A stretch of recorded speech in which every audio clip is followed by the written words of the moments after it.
Chapter 18. The Jungle Toll. Early the following morning, Tarzan awoke, and his first thought of the new day, as the last of yesterday, was of the wonderful writing which lay hidden in his quiver.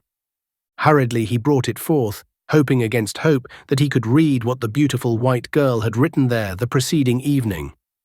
At the first glance he suffered a bitter disappointment. Never before had he so yearned for anything, as now he did for the ability to interpret a message from that golden-haired divinity who had come so suddenly and so unexpectedly into his life. What did it matter if the message were not intended for him? It was an expression of her thoughts, and that was sufficient for Tarzan of the Apes. And now to be baffled by strange, uncouth characters, the like of which he had never seen before. Why, they even tipped in the opposite direction from all that he had ever examined, either in printed books or the difficult script of the few letters he had found. Even the little bugs of the black book were familiar friends, though their arrangement meant nothing to him. But these bugs were new and unheard of. For 20 minutes he pored over them, when suddenly they commenced to take familiar though distorted shapes. Ah, they were his old friends, but badly crippled. Then he began to make out a word here and a word there. His heart leapt for joy. He could read it, and he would. In another half hour he was progressing rapidly, and but for an exceptional word now and again, he found it very plain sailing. Here is what he read: West coast of Africa, about 10 degrees south latitude. So Mr. Clayton says, February 3rd, 1909. Dearest Hazel, it seems foolish to write you a letter that you may never see, but I simply must tell somebody of our awful experiences since we sailed from Europe on the ill-fated Arrow. If we never return to civilization, as now seems only too likely, this will at least prove a brief record of the events which led up to our final fate, whatever it may be. As you know, we were supposed to have set out upon a scientific expedition to the Congo. Papa was presumed to entertain some wondrous theory of an unthinkably ancient civilization, the remains of which lay buried somewhere in the Congo Valley. But after we were well under sail, the truth came out. It seems that an old bookworm who has a book and curio shop in Baltimore discovered between the leaves of a very old Spanish manuscript a letter written in 1550 detailing the adventures of a crew of mutineers of a Spanish galleon bound from Spain to South America with a vast treasure of doubloons and pieces of 8, I suppose, for they certainly sound weird and piratey. The writer had been one of the crew, and the letter was to his son, who was, at the very time the letter was written, master of a Spanish merchantman. Many years had elapsed since the events the letter narrated had transpired, and the old man had become a respected citizen of an obscure Spanish town. But the love of gold was still so strong upon him that he risked all to acquaint his son with the means of attaining fabulous wealth for them both. The writer told how, when but a week out from Spain, the crew had mutinied and murdered every officer and man who opposed them. But they defeated their own ends by this very act, for there was none left competent to navigate a ship at sea. They were blown hither and thither for 2 months, until sick and dying of scurvy, starvation and thirst, they had been wrecked on a small islet. The galleon was washed high upon the beach, where she went to pieces, but not before the survivors, who numbered but 10 souls, had rescued one of the great chests of treasure. This they buried well up on the island, and for 3 years they lived there in constant hope of being rescued. One by one they sickened and died, until only one man was left, the writer of the letter. The men had built a boat from the wreckage of the galleon, but having no idea where the island was located, they had not dared to put to sea. When all were dead except himself, however, the awful loneliness so weighed upon the mind of the sole survivor that he could endure it no longer, and choosing to risk death upon the open sea rather than madness on the lonely isle, he set sail in his little boat after nearly a year of solitude. Fortunately, he sailed due north, and within a week was in the track of the Spanish merchantman plying between the West Indies and Spain, and was picked up by one of these vessels, homeward bound. The story he told was merely one of shipwreck in which all but a few had perished, the balance, except himself, dying after they reached the island. He did not mention the mutiny or the chest of buried treasure. The master of the merchantman assured him that from the position at which they had picked him up, and the prevailing winds for the past week, He could have been on no other island than one of the Cape Verde group, which lie off the west coast of Africa in about 16° or 17° north latitude. His letter described the island minutely, as well as the location of the treasure, and was accompanied by the crudest, funniest little old map you ever saw, with trees and rocks all marked by scrawly X's to show the exact spot where the treasure had been buried. When Papa explained the real nature of the expedition, my heart sank, for I know so well how visionary and impractical the poor dear has always been that I feared that he had again been duped, especially when he told me he had paid $1,000 for the letter and map. To add to my distress, I learned that he had borrowed $10,000 more from Robert Candler and had given his notes for the amount. Mr. Candler had asked for no security, and you know, dearie, what that will mean for me if Papa cannot meet them. Oh, how I detest that man. We all tried to look on the bright side of things, but Mr. Philander and Mr. Clayton, he joined us in London just for the adventure, both felt as skeptical as I. Well, to make a long story short, we found the island and the treasure, a great iron-bound oak chest wrapped in many layers of oiled sailcloth and as strong and firm as when it had been buried nearly 200 years ago. It was simply filled with gold coin, and was so heavy that 4 men bent underneath its weight. The horrid thing seems to bring nothing but murder and misfortune to those who have anything to do with it. For 3 days after we sailed from the Cape Verde Islands, our own crew mutinied and killed every one of their officers. Oh, it was the most terrifying experience one could imagine. I cannot even write of it. They were going to kill us too, but one of them, the leader, named King, would not let them. And so they sailed south along the coast to a lonely spot where they found a good harbor, and here they landed and have left us. They sailed away with the treasure today, but Mr. Clayton says they will meet with a fate similar to the mutineers of the ancient galleon, because King, the only man aboard who knew aught of navigation, was murdered on the beach by one of the men the day we landed. I wish you could know Mr. Clayton.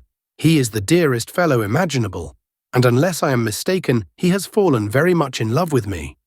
He is the only son of Lord Greystoke, and someday will inherit the title and estates. In addition, he is wealthy in his own right, but the fact that he is going to be an English lord makes me very sad. You know what my sentiments have always been relative to American girls who married titled foreigners. Oh, if he were only a plain American gentleman. But it isn't his fault, poor fellow, and in everything except birth he would do credit to my country, and that is the greatest compliment I know how to pay any man. We have had the most weird experiences since we were landed here. Papa and Mr. Philander lost in the jungle and chased by a real lion. Mr. Clayton lost and attacked twice by wild beasts. Esmeralda and I cornered in an old cabin by a perfectly awful man-eating lioness. Oh, it was simply terrifical, as Esmeralda would say.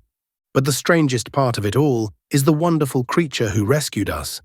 I have not seen him, but Mr. Clayton and Papa and Mr. Philander have, and they say that he is a perfectly godlike white man, tanned to a dusky brown, with the strength of a wild elephant, the agility of a monkey, and the bravery of a lion. He speaks no English and vanishes as quickly and as mysteriously after he has performed some valorous deed, as though he were a disembodied spirit. Then we have another weird neighbor who printed a beautiful sign in English and tacked it on the door of his cabin, which we have preempted, warning us to destroy none of his belongings, and signing himself Tarzan of the Apes. We have never seen him, though we think he is about, for one of the sailors, who was going to shoot Mr. Clayton in the back, received a spear in his shoulder from some unseen hand in the jungle.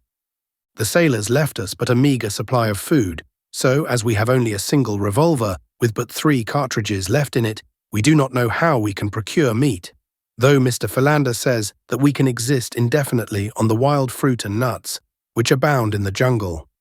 I am very tired now, so I shall go to my funny bed of grasses, which Mr. Clayton gathered for me, but will add to this from day to day as things happen. Lovingly, Jane Porter. To Hazel Strong, Baltimore, MD. Tarzan sat in a brown study for a long time after he finished reading the letter. It was filled with so many new and wonderful things that his brain was in a whirl as he attempted to digest them all. So they did not know that he was Tarzan of the Apes. He would tell them. In his tree, he had constructed a rude shelter of leaves and boughs, beneath which, protected from the rain, he had placed the few treasures brought from the cabin. Among these were some pencils. He took one, and beneath Jane Porter's signature he wrote, "I am Tarzan of the Apes." He thought that would be sufficient. Later he would return the letter to the cabin. In the matter of food, thought Tarzan, they had no need to worry. He would provide, and he did. The next morning, Jane found her missing letter in the exact spot from which it had disappeared 2 nights before. She was mystified, but when she saw the printed words beneath her signature, she felt a cold, clammy chill run up her spine. She showed the letter, or rather the last sheet with the signature, to Clayton. "And to think," she said, "that uncanny thing was probably watching me all the time that I was writing. Ooh, it makes me shudder just to think of it." "But he must be friendly," reassured Clayton, "for he has returned your letter, nor did he offer to harm you, and unless I am mistaken, he left a very substantial memento of his friendship outside the cabin door last night, for I just found the carcass of a wild boar there as I came out." From then on, scarcely a day passed that did not bring its offering of game or other food. Sometimes it was a young deer, again a quantity of strange cooked food, cassava cakes pilfered from the village of Mbonga, or a boar, or leopard, and once a lion. Tarzan derived the greatest pleasure of his life in hunting meat for these strangers. It seemed to him that no pleasure on earth could compare with laboring for the welfare and protection of the beautiful white girl. Some day he would venture into the camp in daylight and talk with these people through the medium of the little bugs, which were familiar to them and to Tarzan. But he found it difficult to overcome the timidity of the wild thing of the forest, and so day followed day without seeing a fulfillment of his good intentions. The party in the camp, emboldened by familiarity, wandered farther and yet farther into the jungle in search of nuts and fruit. Scarcely a day passed that did not find Professor Porter straying in his preoccupied indifference toward the jaws of death. Mr. Samuel T. Philander, never what one might call robust, was worn to the shadow of a shadow through the ceaseless worry and mental distraction resultant from his Herculean efforts to safeguard the professor. A month passed. Tarzan had finally determined to visit the camp by daylight. It was early afternoon. Clayton had wandered to the point at the harbor's mouth to look for passing vessels. Here he kept a great mass of wood, high-piled, ready to be ignited as a signal should a steamer or a sail top the far horizon. Professor Porter was wandering along the beach south of the camp with Mr. Philander at his elbow, urging him to turn his steps back before the two became again the sport of some savage beast. The others gone, Jane and Esmeralda had wandered into the jungle to gather fruit, and in their search were led farther and farther from the cabin. Tarzan waited in silence before the door of the little house until they should return. His thoughts were of the beautiful white girl. They were always of her now. He wondered if she would fear him, and the thought all but caused him to relinquish his plan. He was rapidly becoming impatient for her return, that he might feast his eyes upon her and be near her, perhaps touch her. The ape-man knew no god, but he was as near to worshipping his divinity as mortal man ever comes to worship. While he waited, he passed the time printing a message to her. Whether he intended giving it to her, he himself could not have told, but he took infinite pleasure in seeing his thoughts expressed in print, in which he was not so uncivilized after all. He wrote, "I am Tarzan of the Apes. I want you, I am yours. You are mine. We live here together always in my house. I will bring you the best of fruits, the tenderest deer, the finest meats that roam the jungle. I will hunt for you. I am the greatest of the jungle fighters. I will fight for you. I am the mightiest of the jungle fighters. You are Jane Porter. I saw it in your letter. When you see this, you will know that it is for you and that Tarzan of the Apes loves you." As he stood, straight as a young Indian, by the door, waiting after he had finished the message, there came to his keen ears a familiar sound. It was the passing of a great ape through the lower branches of the forest. For an instant he listened intently, and then from the jungle came the agonized scream of a woman, and Tarzan of the Apes, dropping his first love letter upon the ground, shot like a panther into the forest.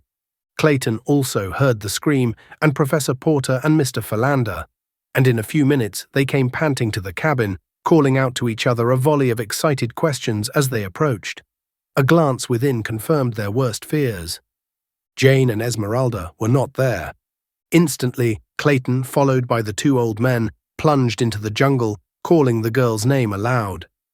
For half an hour they stumbled on until Clayton, by merest chance, came upon the prostrate form of Esmeralda. He stopped beside her, feeling for her pulse and then listening for her heartbeats. She lived. He shook her. "Esmeralda!" he shrieked in her ear. "Esmeralda, for God's sake, where is Miss Porter? What has happened? Esmeralda!" Slowly Esmeralda opened her eyes. She saw Clayton. She saw the jungle about her. "Oh, Gabrielle!" she screamed and fainted again. By this time, Professor Porter and Mr. Philander had come up. "What shall we do, Mr. Clayton?" asked the old professor. "Where shall we look? God could not have been so cruel as to take my little girl away from me now." "We must arouse Esmeralda first," replied Clayton. "She can tell us what has happened." "Esmeralda!" he cried again, shaking the black woman roughly by the shoulder. "Oh, Gabrielle, I want to die," cried the poor woman, but with eyes fast closed. "Let me die, dear Lord. Don't let me see that awful face again." "Come, come, Esmeralda," cried Clayton. "The Lord isn't here. It's Mr. Clayton. Open your eyes." Esmeralda did as she was bade. "Oh, Gabrielle, thank the Lord," she said. "Where's Miss Porter? What happened?" questioned Clayton. "Ain't Miss Jane here?" cried Esmeralda, sitting up with wonderful celerity for one of her bulk. "Oh, Lord, now I remember. It must have took her away." And the negress commenced to sob and wail her lamentations. "What took her away?" cried Professor Porter. "A great big giant all covered with hair." "A gorilla, Esmeralda?" questioned Mr. Philander, and the three men scarcely breathed as he voiced the horrible thought. "I thought it was the devil, but I guess it must have been one of them gorillafants. Oh, my poor baby, my poor little honey." And again Esmeralda broke into uncontrollable sobbing. Clayton immediately began to look about for tracks, but he could find nothing save a confusion of trampled grasses in the close vicinity, and his woodcraft was too meager for the translation of what he did see. All the balance of the day they sought through the jungle, but as night drew on, they were forced to give up in despair and hopelessness, for they did not even know in what direction the thing had borne Jane. It was long after dark ere they reached the cabin, and a sad and grief-stricken party it was that sat silently within the little structure. Professor Porter finally broke the silence. His tones were no longer those of the erudite pedant, theorizing upon the abstract and the unknowable, but those of the man of action, determined, but tinged also by a note of indescribable hopelessness and grief, which wrung an answering pang from Clayton's heart. "I shall lie down now," said the old man, "and try to sleep.